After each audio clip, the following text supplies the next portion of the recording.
This is the story of a man named Stanley. Stanley worked for a company in a big building where he was employee number 427. Employee number 427's job was simple. He sat at his desk in room 427 and he pushed buttons on a keyboard.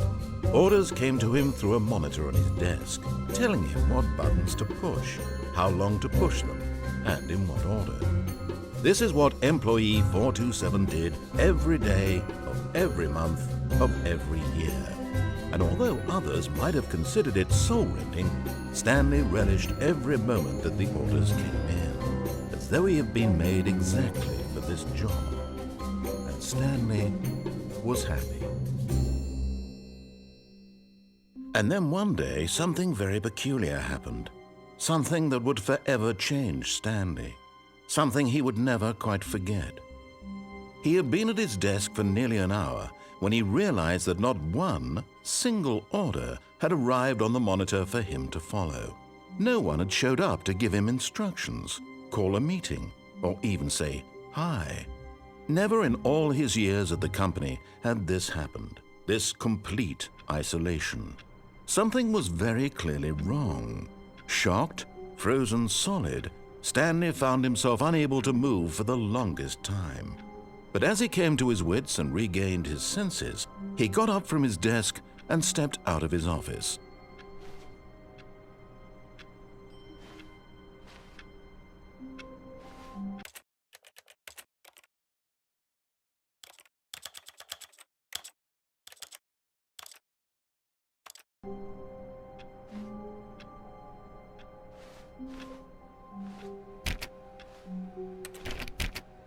All of his co-workers were gone.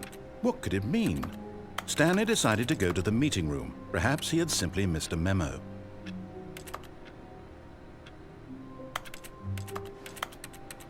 No matter how hard Stanley looked, he couldn't find a trace. Stanley went around touching every little thing in the office, but it didn't make a single difference, nor did it advance the story in any way.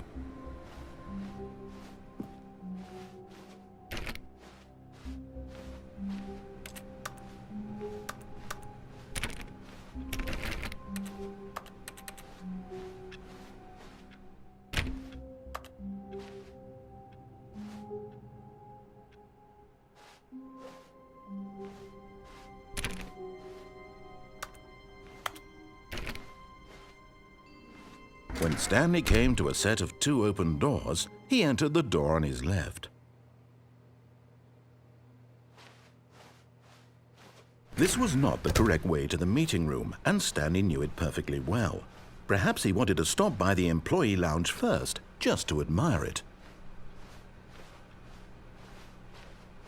Ah, yes, truly a room worth admiring. It had really been worth the detour after all, just to spend a few moments here in this immaculate, beautifully constructed room. Stanley simply stood here, drinking it all in.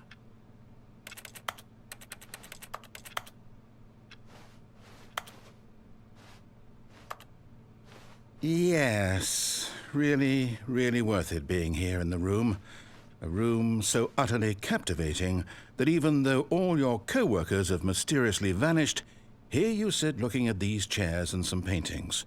Really worth it. But eager to get back to business, Stanley took the first open door on his left. And so he detoured through the maintenance section, walked straight ahead to the opposite door, and got back on track.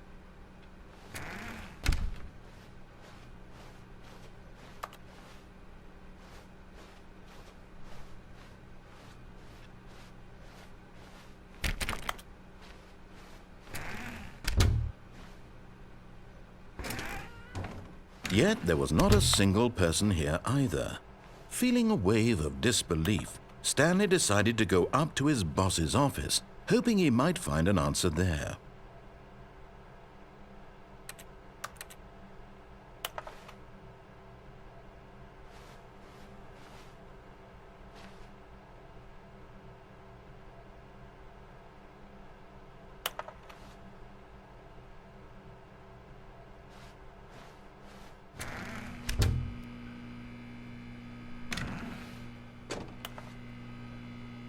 Stanley stepped into the broom closet, but there was nothing here, so he turned around and got back on track.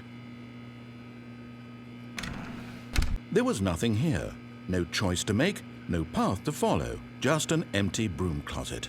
No reason to still be here. It was baffling that Stanley was still just sitting in the broom closet. He wasn't even doing anything.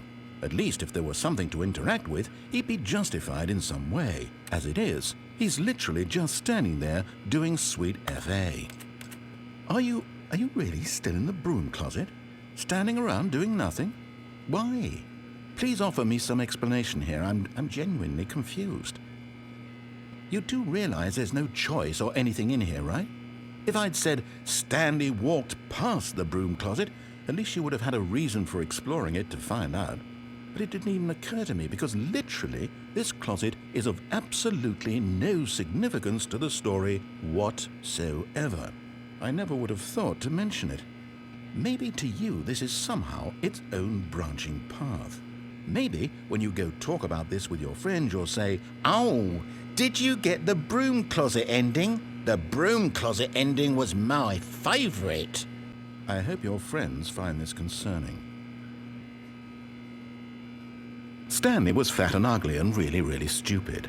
He probably only got the job because of a family connection. That's how stupid he is. That or with drug money. Also, Stanley is addicted to drugs and hookers. Well, I've come to a very definite conclusion about what's going on right now. You're dead. You got to this broom closet, explored it a bit, and were just about to leave because there's nothing here when a physical malady of some sort shut down your central nervous system and you collapsed in front of your screen. Well, in a situation like this, the responsible thing is to alert someone nearby so as to ensure that your body is taken care of before it begins to decompose. Hello? Anyone who happens to be nearby? The person at this computer is dead. They have fallen prey to any number of your countless human physiological vulnerabilities. It's indicative of the long-term sustainability of your species. Please remove their corpse from the area and instruct another human to take their place, making sure they understand basic first-person video game mechanics and filling them in on the history of narrative tropes in video gaming, so that the irony and insightful commentary of this game is not lost on them. All right, when you've done that, just step out into the hallway. Ah, second player. It's good to have you on board. I guarantee you can't do any worse. Coming to a staircase, Stanley walked upstairs to his boss's office.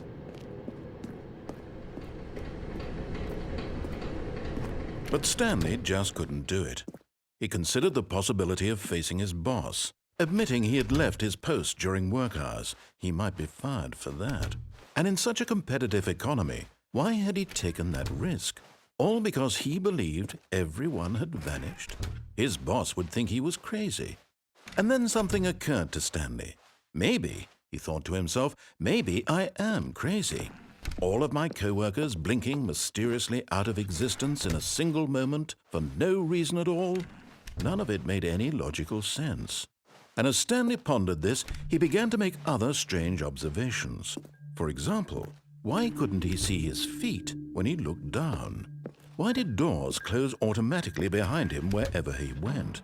And for that matter, these rooms were starting to look pretty familiar. Were they simply repeating? No, Stanley said to himself, this is all too strange. This can't be real. And at last, he came to the conclusion that had been on the tip of his tongue. He just hadn't found the words for it. "I'm dreaming!" he yelled. "This is all a dream." Oh, what a relief Stanley felt to have finally found an answer, an explanation. His co-workers weren't actually gone. He wasn't going to lose his job. He wasn't crazy after all. And he thought to himself, I suppose I'll wake up soon. I'll have to go back to my boring real-life job pushing buttons. I may as well enjoy this while I'm still lucid. So he imagined himself flying and began to gently float above the ground.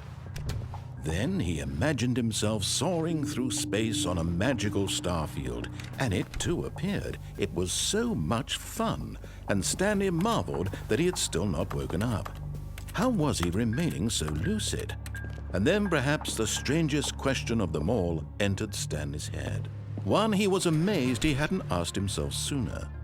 Why is there a voice in my head dictating everything that I'm doing and thinking?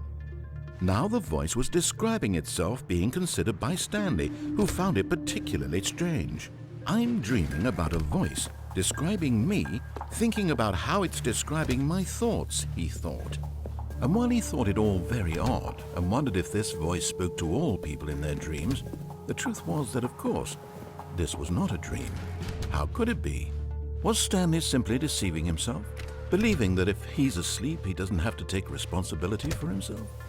Stanley is as awake right now as he's ever been in his life.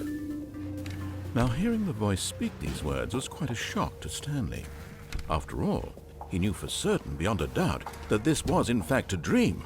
Did the voice not see him float and make the magical stars just a moment ago? How else would the voice explain all that? This voice was a part of himself too. Surely, if he could just... He would prove it. He would prove that he was in control, that this was a dream. So he closed his eyes gently, and he invited himself to wake up. He felt the cool weight of the blanket on his skin, the press of the mattress on his back, the fresh air of a world outside this one. Let me wake up, he thought to himself. I'm through with this dream. I wish it to be over. Let me go back to my job. Let me continue pushing the buttons. Please, it's all I want. I want my apartment and my wife and my job. All I want is my life exactly the way it's always been. My life is normal. I am normal. Everything will be fine. I am okay.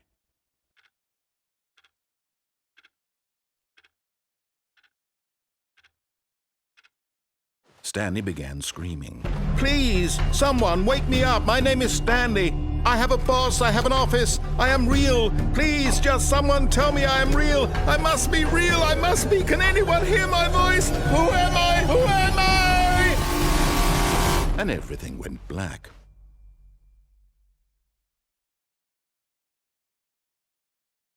This is the story of a woman named Mariella. Mariella woke up on a day like any other. She arose, got dressed, gathered her belongings, and walked to her place of work. But on this particular day, her walk was interrupted by the body of a man who had stumbled through town talking and screaming to himself, and then collapsed dead on the sidewalk. And although she would soon turn to go call for an ambulance, for just a few brief moments she considered the strange man. He was obviously crazy. This much she knew. Everyone knows what crazy people look like. And in that moment, she thought to herself how lucky she was to be normal. I am sane. I am in control of my mind. I know what is real and what isn't. It was comforting to think this, and in a certain way, seeing this man made her feel better. But then she remembered the meeting she had scheduled for that day, the very important people whose impressions of her would affect her career, and by extension, the rest of her life. She had no time for this, so it was only a moment that she stood there, staring down at the body. And then she turned and ran.